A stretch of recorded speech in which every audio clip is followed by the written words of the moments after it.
Hey, how are you? It's Mary Bicknell. Welcome to Lead a Life Uncommon, where every Monday you're going to get a little biz bite to start your week off right. And then every Wednesday, we're going to deep dive into all things personal growth, where my goal is to help you have an aha every single week.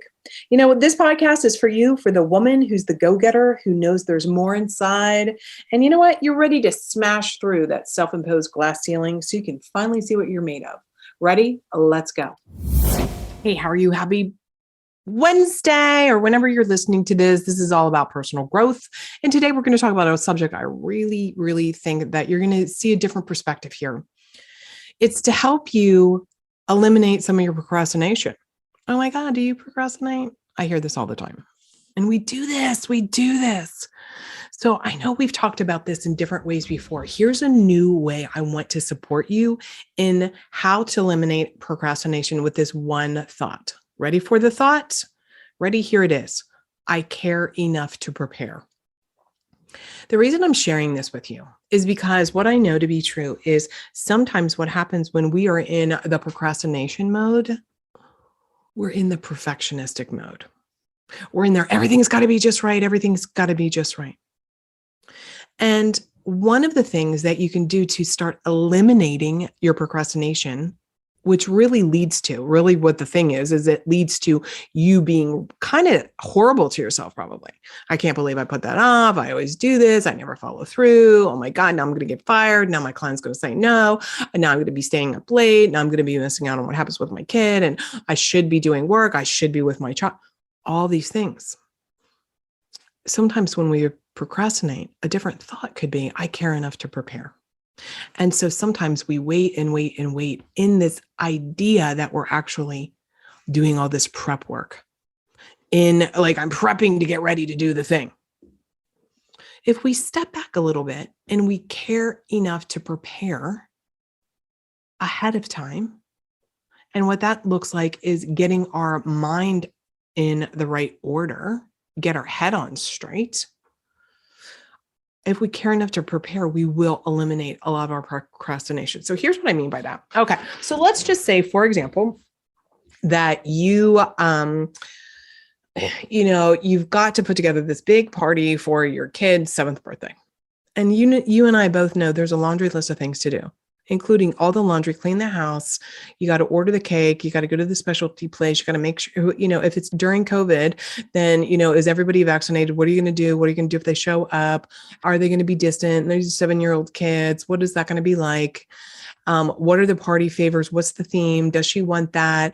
Do you have the plates? Do you have the candles? Do you have all of the things? And sometimes when we procrastinate, we do it from the perspective, number one, is we want to be perfectionistic, right? We want to have the best damn party. I don't know about you, but here's the truth. River, being an only child for literally years until she was in 5th grade, she had 3 parties a year. Now, people I know that have multiple children, they're like, clearly that's an only child. I don't care. She is an only child. I was an older mom when I gave birth to her. I waited a long ass time. So, I never had one damn party my entire childhood. Not one stinking birthday party. Never a single Halloween party, nothing. So of course, I'm living vicariously through my child. Don't we all? Anyhow, she had a spring fling. She had a Halloween party and of course her birthday party. Okay. I mean, everything from the bouncy house to hiring the specialty clown to, we're fanatics with Halloween, multiple Halloween costumes, all the things. And sometimes I have to tell you the truth, it felt overwhelming because I always felt like, and this was not her, of course, because she's the child, but a lot of times I wanted to kind of one up myself. And when I was in that place, like everything's got to be better than the last time, everything's got to be more perfect than the last time, I would procrastinate. I would put it off. And then I would just bash myself. I can't believe it. Now I'm tired. I wanted to really enjoy the party. And now I've waited to the last minute to pick everything up. And I'm having the balloons delivered, blah, blah, blah. Once I started giving myself a break and I could acknowledge that I procrastinated in part because I care so freaking much that I wanted to have things perfect, I started giving myself like some slack. I started giving myself some grace, some it's okay, Mary, some breathing room. And then I started giving to myself this concept of I care enough to prepare. So what I would do, because I'm also a systems person like planning, like processes, and I'm logical, I first know that I need to get my head on straight and have the thought that's going to elicit the kind of emotion that I need to create the behavior that gives me the result, which the result does not look like a harried mother on the night before your child's party with 25 people showing up. So what I would do, and this is across the board, this is whether now it's the holidays, it's spring break, it's your vacation. You can apply this in your business, in your life, in losing weight. When you set that goal, and of course, this month, we're listening to this January of 2022. We're talking a lot about goals and a lot about strategies and a lot about big things.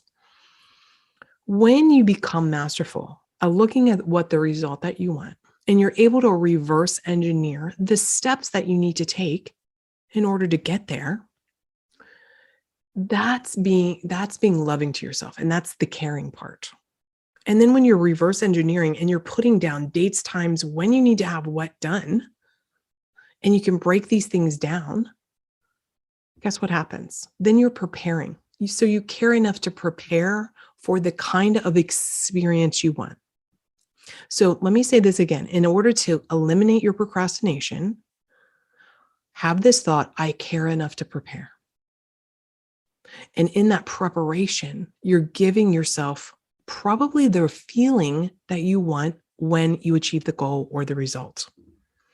In other words, let's use River's big parties, right? I got to the point I would just reverse engineer the dates and I would do these little tiny tasks and just get them behind me so that I was preparing all along the way, because the result that I want and wanted is to feel calm, excited, at ease, present, conscious, proud of myself.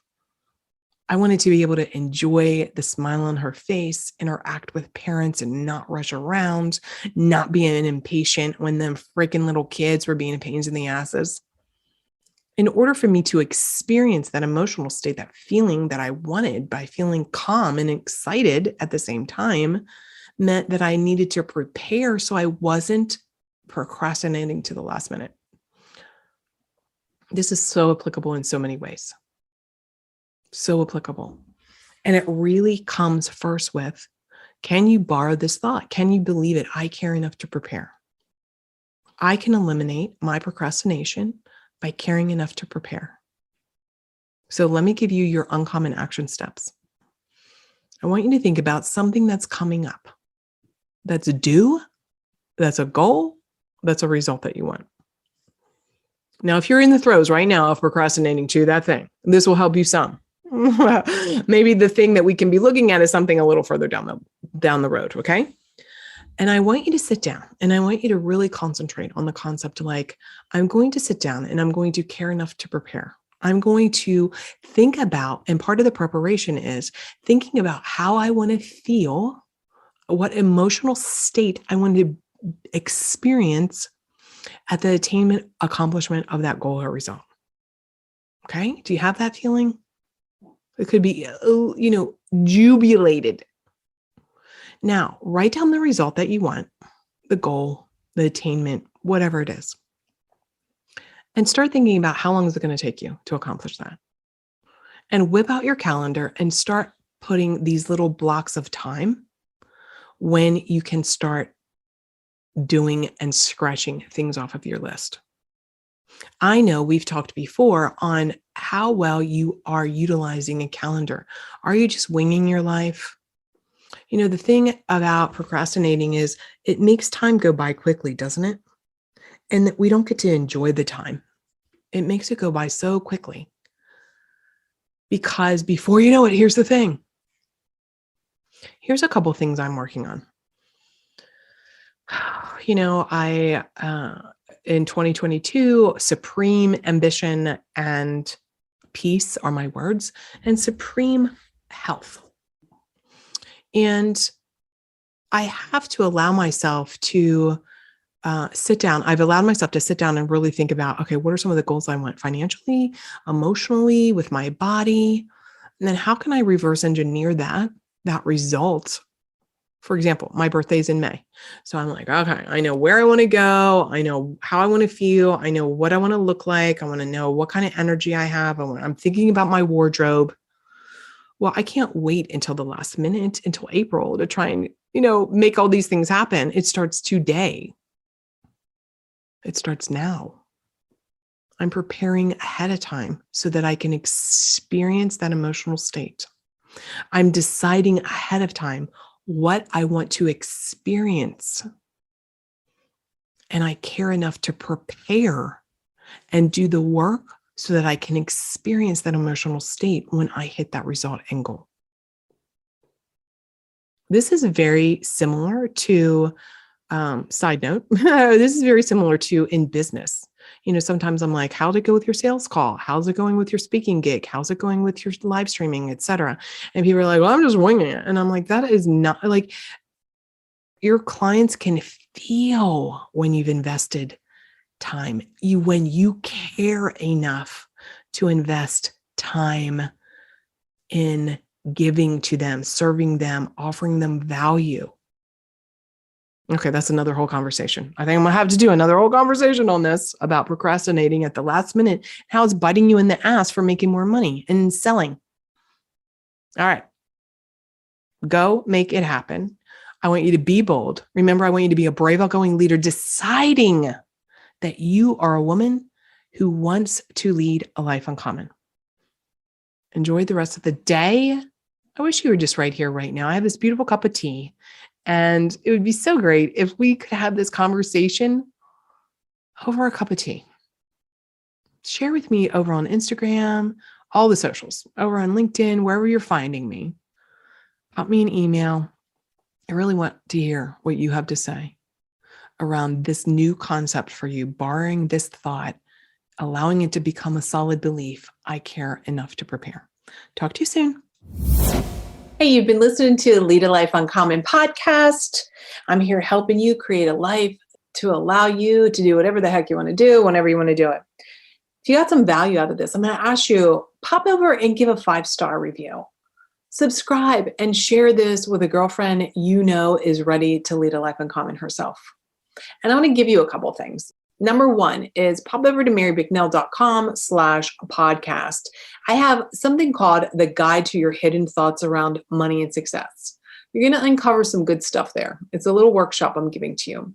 And another thing I want you to take advantage of is this exercise I did all around connecting with your evolved future self. You're going to love this exercise. It's going to be fantastic. In fact, when you're done, please, please, please go and tag me on Instagram or any of the socials and tell me what you thought.